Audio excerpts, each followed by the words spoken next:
car from my experimental data, and I've inserted the data into Tracker. From Tracker, I've used VIDLE to create a computational model to predict the position of the car as time progresses. Now, I'm just going to start off with the basic principles underlying this experiment. Let's start with Newton's first law, which states that if forces acting on an object are equal, then acceleration equals 0. So therefore, if there is net force, the object is accelerating. Now, going off of this principle of acceleration, we'll get into Newton's second law, which is saying that since net force is proportional to acceleration, F net equals m times a, where m represents mass. So 1 Newton of force equals 1 kilogram times meters over seconds squared. And we'll be using these numerical data in our experiment, including the mass of the car. So in this case, car's mass is measured in kilograms and acceleration is measured in meters over seconds squared. So net force moves in the same direction as acceleration. So since net force means that the forces acting on the object are unbalanced, which is contrasting from Newton's first law. So overall, Newton's second law accounts for unbalanced forces and how they affect an object's acceleration. If there's negative force, there'll be negative acceleration because the two concepts are directly related. So as we're opening up Tracker, we can see that the car was chosen as the subject with constant velocity.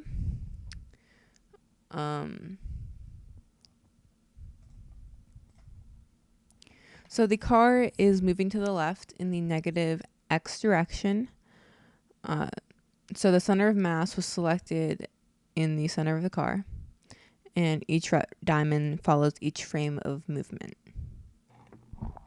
So as we can see, the car is moving and it's leaving a trail for this graph over here. The graph is fairly linear.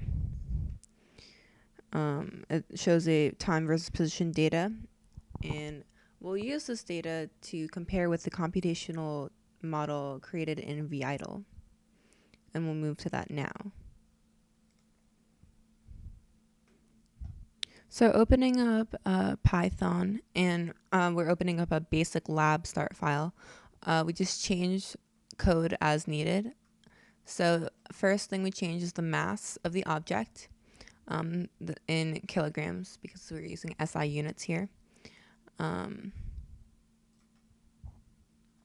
And we will also be inputting the original position data as well as the velocity, which is obtained from just taking the average or determining the velocity from the first two data points in the experimental data. The time restrictions are also accounted for. We have a time step 0.01 seconds just to break down the frames a little more. And we have t less than 1.969, which is where the experimental data ends. And so this data will be looped around in the computational model. And we'll just run this model and see how it looks. So when we run the model, we can see that we have a similar looking graph to the one in Tracker. It has a negative slope and is linear in nature. So we will further to compare these graphs using a spreadsheet in Google Docs. And so looking at the comparison, we see that both graphs start off relatively at the same values. They have pretty much the same values because we're not kind of predicting them at this point. We already kind of know what the values are. And as the computational graph progresses, it deviates a bit from the experimental data. This might be due to the inherent variable nature of objects in motion and possible human error in marking the center of mass in Tracker.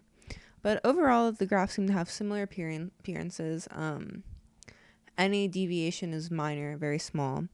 And they both have a negative slope and linear regression.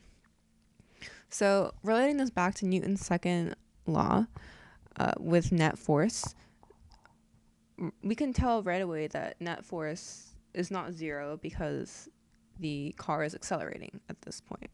So we know that the y and z components, net force is 0, the vertical component is 0, but in terms of horizontal component, that should be a negative net force because the car is accelerating. So we can relate this back to Newton's second law and compare it with Newton's first law as well.